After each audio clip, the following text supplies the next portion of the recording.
어떤 마음을 품고 계실까? 오늘 말씀을 통해서 그것을 우리가 알게 되고 또 그 마음을 우리가 품게 되기를 소망합니다. 이와 관련해서 오늘 말씀은 특별히 예수님께서 행하셨던 그 행적을 따라서 몇 가지 사실을 직면하고자 하는데요.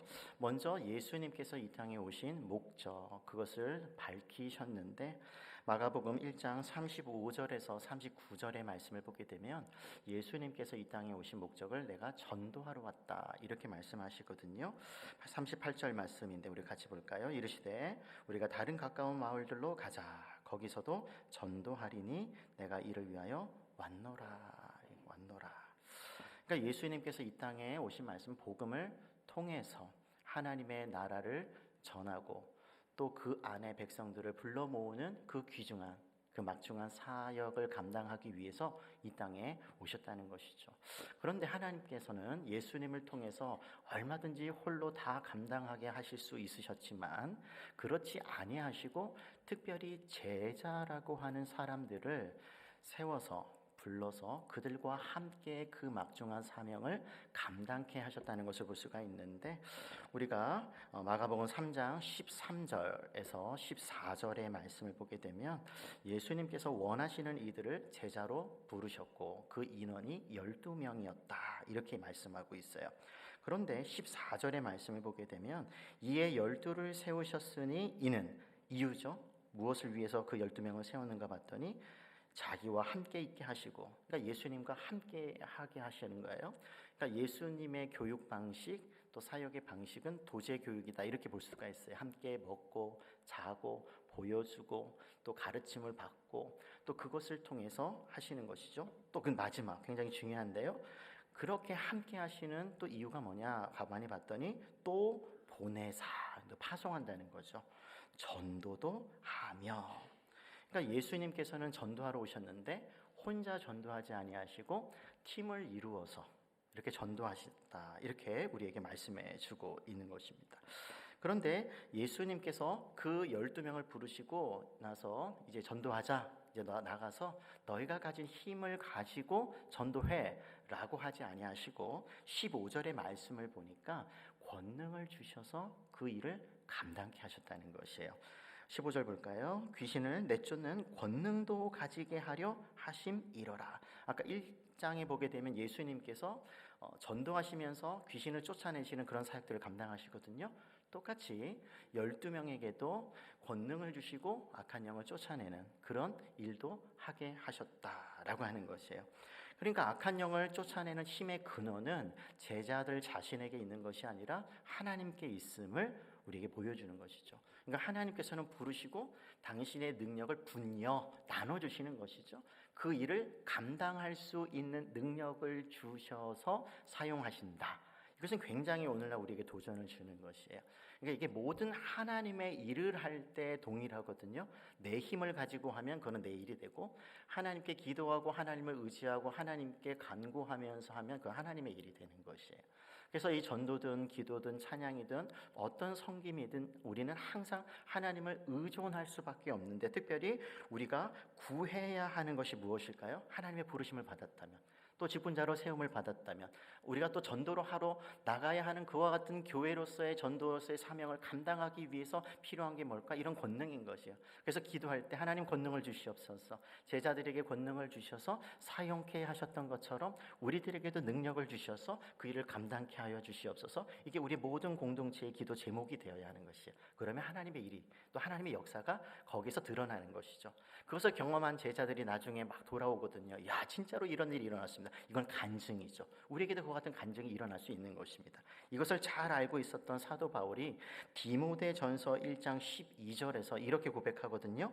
나를 능하게 하신 그리스도 예수 우리 주께 내가 감사함은 나를 충성되이 여겨 내게 직분을 맡기심이니. 그러니까 간단히 설명하면 예수님께서 사도로서 불러주셔서 직분을 감당하게 맡겨주셨다는 것이에요. 직분자로 불러주셨다는 것이에요. 그런데 그 앞에 길게 그냥 주님이라고 하지 아니하시고 긴 수식 어구가 있어요. 뭐냐면 나를 능하게 하신 그리스도 예수. 그러니까 예수님께서 부르셨는데 그 예수님께서 능하게 하신, 이게 무슨 말이에요?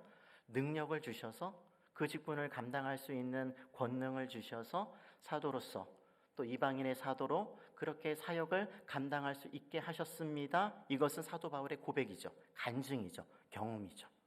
그러니까 사도 바울의 사도행전을 비롯한 그런 역사 현장 가운데 나타난 사도 바울의 모습을 보면 굉장한 역사가 나옵니다.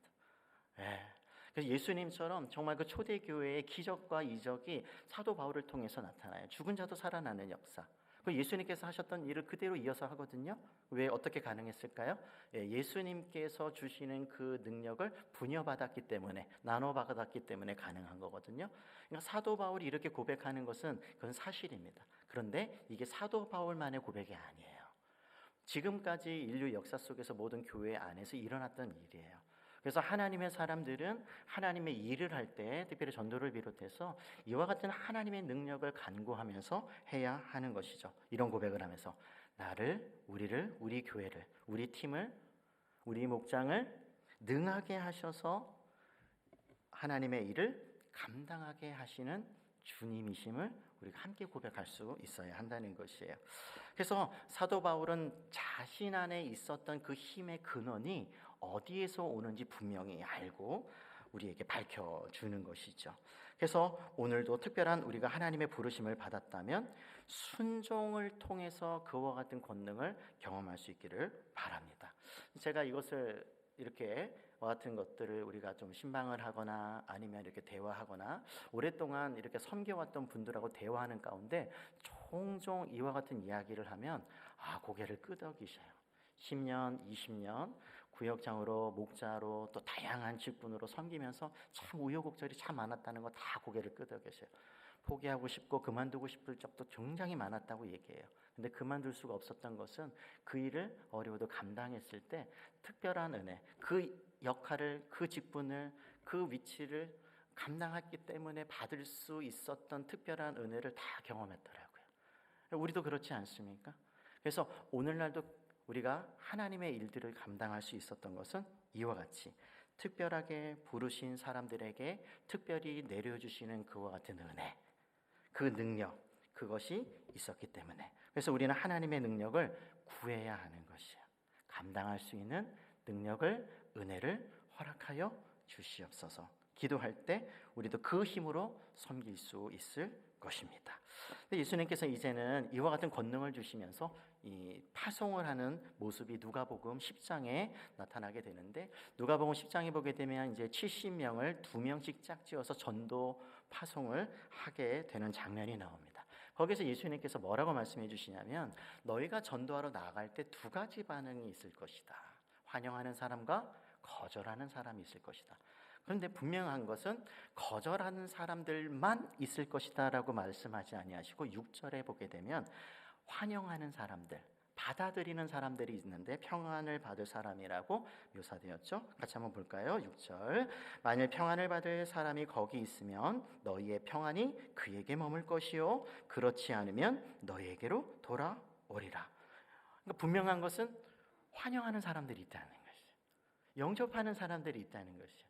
여기서 이 평안이라고 하는 것은 하나님이 주시는 것이죠. 자, 혼란하고 혼탁하고 갈 바를 알지 못하면서 살아가는 그와 같은 죄인들, 그들에게도 참된 평안이 없는 이 세상 그런 소용돌이 속에서도 하나님께서 내려주시는 그와 같은 선물 같은 그 평화가 있다. 그것을 받아들이는 사람이 있다는 것이에요. 그래서 우리가 전도할 때 여기에 초점을 맞춰서 나가야 되는 거죠. 그런데 우리는 누가 이것을 받고 거절할지 아무도 모릅니다. 왜냐하면 구원은 하나님의 손에 달려있기 때문에. 그래서 우리가 조심해야 되는 것은 뭐냐면 예단이죠. 저 사람은 아니야. 저 사람은 받을만해. 이런 예단하는 것을 우리가 조심해야 하는 것이죠. 판단하는 것은 우리에게 속한 일이 아닙니다. 우리에게 주어진 사명은 딱 한 가지, 전파하는 사명, 전하는 사명, 그거밖에 없는 것이죠. 그래서 우리가 분명히 구원의 선물을 받을 사람들이 있다, 그것을 가지고 그것을 소망하며 또 우리에게 주신 그것을 사명으로 여기고 우리가 팀을 이루어서 둘씩 아니면 목장이 우리가 또 마음에 품고 있는 그 우리의 주변 그런 분들을 향해서 우리가 나아가야 할 것입니다. 근데 이와 같이 전파자의 사명이 얼마나 중요한지 로마서 10장 13절에서 15절의 말씀을 보게 되면 전파자의 중요성에 대해서 아주 잘 나오고 있는데요. 14절에 보니까 그런즉 그들이 믿지 아니하는 이를 어찌 부르리요? 듣지도 못한 이를 어찌 믿으리요? 여기 우리가 방점이 있는데요. 전파하는 자가 없이 어찌 들으리요? 이 말씀을 가만히 보게 되면 하나님께서는 전파자를 사용하신다는 것이에요. 하나님 홀로 일하지 않으신다는 것이에요. 전도하실 때, 전파할 때 사람을 통해서, 우리를 통해서 일하기를 기뻐하신다는, 이게 하나님의 뜻인 것이에요. 그래서 우리가 전파할 때 듣고 안 듣고는 하나님께 달려 있어요. 우리에게 주어진 사명은 딱 한 가지, 뭐라고 말씀드렸어요? 전파하는 사명, 전하는 것밖에 없어요. 그 다음 결과는 하나님께 달려있는 것이에요. 그게 당장 눈에 결과로 보일 수도 있고 하나님의 특별한 은혜가 또 섭리가 있다면, 하지만 나중에 이후에, 아니 우리가 죽고 난 이후에 다음 세대에게 또 누군가를 통해서 그것이 열매 맺을지 아무도 모른다는 거예요. 하나님만 아신다는 것이죠. 그래서 보내심을 받지 아니하면 어찌 전파하리요? 그래서 보내심을 우리가 받았다면 우리도 전파하는 사명을 잘 감당할 수 있어야 할 것입니다. 그래서 하나님께서는 오늘날도 이와 같은 전파자의 복음 전도를 통해서 일하신다고 하는 것. 그래서 우리는 어떻게 기도해야 될까요? 우리를 사용하여 주시옵소서. 우리의 그 입술을 지켜주시고 입술의 그 선포, 전파, 이것을 통해서 뭐 해달라고요? 성령님께서 사용하여 주셔서 그의 마음 가운데 하나님께서 선택하신 영혼이라고 한다면 하나님 그 영혼을 돌이켜 주시옵소서. 이와 같은 마음으로 우리는 나아가야 할 것입니다. 말씀을 우리가 정리하면서 한 가지 생각해야 할 것이 있는데요. 하나님께서 예수님을 보내시고 또 제자들을 세우시고 그 제자들을 파송하시며 또 우리 로마서의 말씀을 통해서 봤던 것처럼 교회를 통해서 전도케 하시는 하나님 아버지의 마음은 어떤 마음이었을까? 예수님을 하나님께서 보내셨잖아요. 전도하려고. 또 제자들을 세우셨잖아요. 또 교회를 세워서 예수님의 그 일을 이어가도록 그렇게 사명을 주셨는데, 그렇게 보내시고 파송하시는 아버지의 마음은 어떠할까? 오늘 우리가 읽은 두 가지 비유의 말씀을 통해서 아주 분명하게 나오고 있는데요. 누가복음 15장 1절에서 10절 우리가 아까 읽었었는데 두 비유는 아주 그냥 동일한 것을 우리에게 보여주죠. 모두 잃어버린 것을 찾는 비유예요. 잃어버리는 것을 찾는 것을 다루고 있는데 두 비유는 마지막 결론이 핵심이라고 볼 수가 있죠. 죄인이 구원을 얻는 것과 관련해서 하나님께서 죄인이 회개하면 하나님께서는 기뻐하신다는 것이에요. 그래서 그와 같이 기뻐하시는 그 하나님의 마음은 어떤 마음일까? 한 가지 우리가 그 비유를 통해서 알 수 있는 것은 찾는 마음이죠. 하나님께서는 찾고 계시는 것이에요. 그런데 찾아도 그냥 한번 쑥 보고 없네? 여기에서 머무르는 것이 아니라 그 비유를 아주 자세히, 짧지만 자세히 들여다보면 정말 완전히 그 모래사장 속에 동전을 찾는 것처럼 정말 주의해서 그리고 꼼꼼하게 부지런히 찾는 그런 간절함, 그것이 하나님 아버지의 마음이라는 것이에요. 근데 누가 돌이키는 것이에요? 죄인이에요. 그 복음서에 읽어보면 사람들이 지금 이 비유의 1절과 2절도 보게 되면 지금 예수님은 손가락질하거든요. 야, 죄인들과 함께 어울리네. 예수님께서는 먹고 마시고 죄인들을 찾아가고 또 죄인들과 또 함께 하시면서 그들에게 구원을 또 진리를 막 선포하시거든요. 그러니까 그런 걸 통해서 그 유대인들의 눈에는 가십거리였던 거예요. 왜냐하면 본인들은 죄인들과 어울리지 않거든요. 근데 예수님께서는 내가 그들을 위해서 왔다. 그러니까 누가 회개하느냐? 그러니까 오늘날도 적용해 보면 저 사람은 안 돼.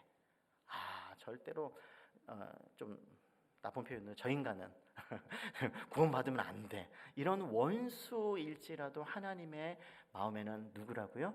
간절한 그런 찾는 그런 사람이라고 하는 것을 우리가 기억할 필요가 있는 것이에요. 그런데 또 한 가지, 하나님께서는 그러한 자가 회개하는 것을 기뻐하신다는 것이에요. 찾았을 때 기쁨으로 묘사하는 거죠. 그래서 10절의 말씀을 보면 내가 너희에게 이르노니 이와 같이 죄인 한 사람이 회개하면 하나님 사자들 앞에 기쁨이 되느니라. 하늘의 천상에서 천국에서 기쁨의 잔치가 벌어지는 것이 야 회개했다 회개했다 그 한 사람.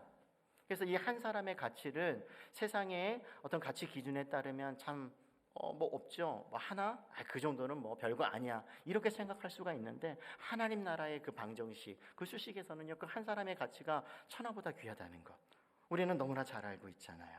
그래서 이와 같은 하나님의 마음을 안다면 우리도 전도하러 나갈 때 예수님께서 가졌던 그 마음 또 제자들에게 알려주고 싶은 보여주고 싶었던 그 마음 그 찾는 기뻐하는 간절한 마음 우리가 찬양을 부를 때 나 주님의 기쁨이 되길 원하네 라고 하는 그런 찬양을 우리가 자주 부릅니다. 근데 하나님께서 언제 기뻐하실까요? 우리가 기쁨이 되길 원하면 하나님께서 기뻐하시는 일을 할 때 우리가 하나님의 기쁨이 될 수 있지 않을까요? 그래서 이런 찾는 마음을 가지고 이번 우리가 우리 작전 카드를 통해서 한 사람을 쓸 때 그 이름이 하나님께 기억이 되는 것이 두 사람이 쓸 때 그 두 사람이 하나님의 기억이 되는 것이 그래서 우리 작정부터 기록하는 것에서 시작하고 이렇게 기록을 하게 되면 기도하게 되고 또 기도하면서 하나님의 기적을 경험한다면 그런 놀라운 간증이 우리 오늘날에도 예전에는 이랬는데 오늘날에는 쉽지 않아 이런 것은 우리의 예단이죠. 우리의 판단이죠. 그건 하나님의 역사를 막는 생각인 것입니다. 항상 우리는 닫힌 생각이 아니라 열린 생각을 가지고 하나님의 일에 임해야 할 것입니다. 이번 새생명 축제가 이런 기쁨의 잔치가 되기를 주님의 이름으로 축복합니다. 아멘.